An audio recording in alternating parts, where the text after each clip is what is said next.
I'm the answer to your every cry. Solution for the way behind. I bring to you the news. Ngiyakubingelela mlaleli nalamuhla egameni lenkosi yethu Jesu Kristu. Ngiyakwemukela futhi kulolu hlelo lwethu lokufunda incwadi yethu yemihla ngemihla lokuthiwa iRhapsody yamaqiniso lesibhalelwe ngumfundisi Chris Oyakhilome DSC. Lamhla ngolwesine tilishumi nesiphohlongo kuyo inyanga yenhlaba. Sihloko salamhla sithi kuhamba ngamoya ngiyonambendvulo. Livesi ke lekuvula silithola encwadzini kubaseGalatia sahluko sesihlanu ivesi lelishumi nesithupha lithi hambani ngamoya khona ningeti ufeza tinkhanuko tenyama. Sisombululo kuleti ngcinamba letiphathelene nenyama tiyimoto elive nekulingwa kulalela umyalo lovela evini laNkulunkulu hambe ngamoya. Kusukela kuletinye tifundvo tetfu lesitifundzile siyanaka kutsi inyama isebenta ngenkhanuko, timoto elive ngekuhumwa, nesilingo ngesimo lesingekhatsi. Kodvwa kunemphilo lephakeme kuKristu. Uma uhamba ngamoya, imphilo yemvelo yakhe lekumuntfu wakho wakamoya lowakhiwe kabusha ibonakala kalula. Kungako angasibitelanga kulwa nenyama, live noma Sathane, kodvwa kuphila ngendlela yemvelo yetfu. Haleluya. Inyama ibethelwe ngekusho kwabaseGalatia besihlanu livesi le-24. Ulincobile live ngekusho kwencwadzi yekucala yaJohane sahluko sesihlanu ivesi lesine. Futhi naSathane wehluliwe ngekusho kwencwadzi yemaHebheru sahluko sesibili ivesi lelishumi-4. Uthi-ke umfundisi kuhamba ngamoya, ngako-ke akusiwo umzabalazo. Sibonakaliso sendalo yemvelo yakho sibili. Kuhamba evini lapho titselo tamoya, lutsandvo, kujabula, kuthula, kubeketela, kuthobeka, buhle, kukholwa, bumnene kanye nekutitsiba kugeleta ngekwemvelo ngekhatsi kuwe. Lena imphilo yemKristu. BuKristu akusiyo inkholo futhi akusiko kulwa nesono, inyama noma Sathane. Imphilo yakamoya kuKristu. Kwembulwa nekubonakaliswa kwendalo yaKristu kuwe. Haleluya. Uthi-ke umfundisi awukabitelwa kulwa nenyama, timoto elive noma Sathane. Ubitelwe kuphila imphilo yakamoya. Usatinikela evini futhi uhlala kumoya longcwele.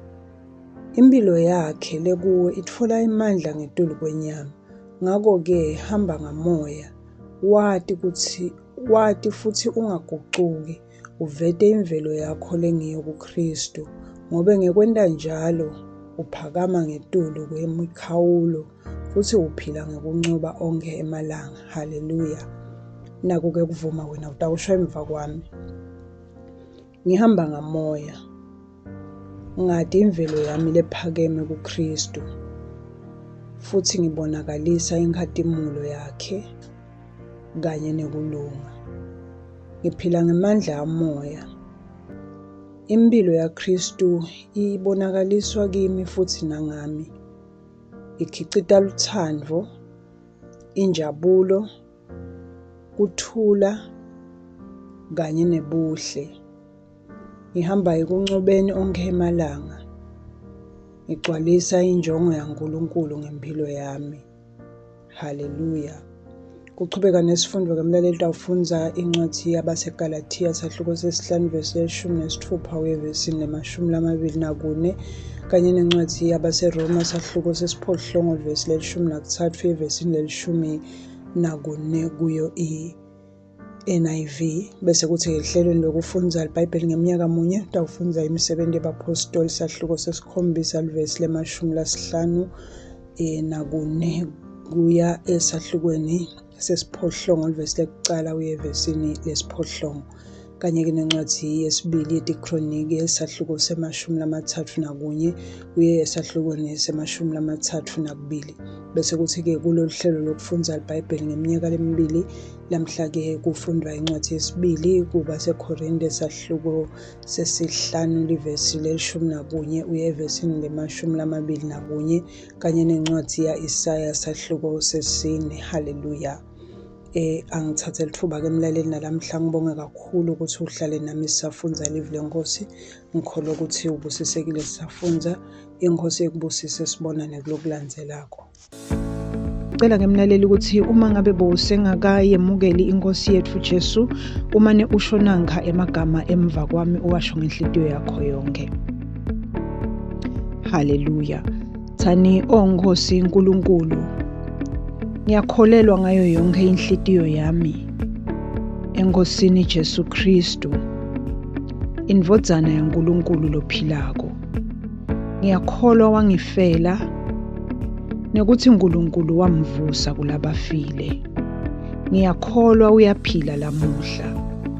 Ngiyavuma ngemlomo wami ukuthi Jesu Kristu uyinkosi yempilo yami kusukela lamuhla.